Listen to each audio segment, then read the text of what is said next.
நம்ம எல்லாருக்கும் தெரிஞ்ச ராம்போக்கு அடிபட்டு புழு வச்சிருந்தது முதுகுல. அந்த புண்ணை பார்த்தா ஆணியில குத்துன மாதிரி இருந்தது, அவ்வளோ டீப்பா இருந்தது. அந்த ஏரியால இது செகண்ட் டைம் இப்படி டாக்ஸுக்கு ஆறது.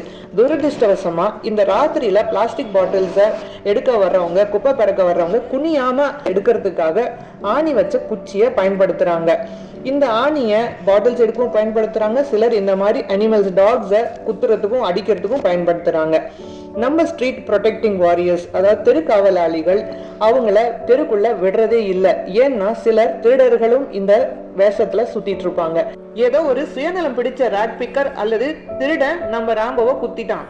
டாக்ஸ் எல்லாருமே அடிபட்டுருச்சுன்னா ஒளிஞ்சிருவாங்க. அப்படிதான் நம்ம ராம்போவும் ஒளிஞ்சிட்டாங்க.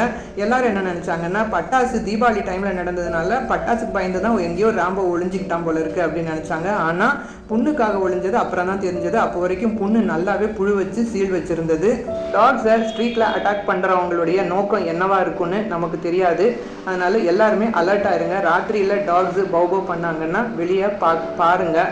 இந்த கண்டென்ட் உங்களுக்கு பிடிச்சிருந்ததுன்னா லைக் பண்ணுங்க, நம்ம சேனலை சப்ஸ்கிரைப் பண்ணி வச்சுக்காங்க. உங்களுக்கும் உங்க டாக்ஸுக்கும் ரொம்ப ஹெல்ப்ஃபுல்லா இருக்கும். ராம்போவோட புண்ணெல்லாம் கிளீன் பண்ணி இன்ஜெக்ஷன் எல்லாம் போட்டு வீட்டுக்கும் கூட்டிட்டு வந்துட்டோம். இவங்க 2 பேரும் அடிச்சுப்பாங்கன்னு நினைச்சு பயந்துட்டோம். ஆனா சோட்டுவும் இவங்களை பார்த்துட்டு ரொம்ப எக்ஸைட் ஆயிட்டாங்க. இப்போதைக்கு நம்ம ராம்போக்கு ட்ரீட்மெண்ட் ஆரம்பிச்சாச்சு. ரொம்ப நல்லா ஃபீல் பண்றாங்க, கம்ஃபர்டபுளா. ஆனா நம்மள ஒரு நிமிஷம் கூட எழுந்திருக்க விடல. ராம்போ ட்ரீட்மெண்ட் அப்டேட்ஸை நான் முழு வீடியோல போடுறேன்.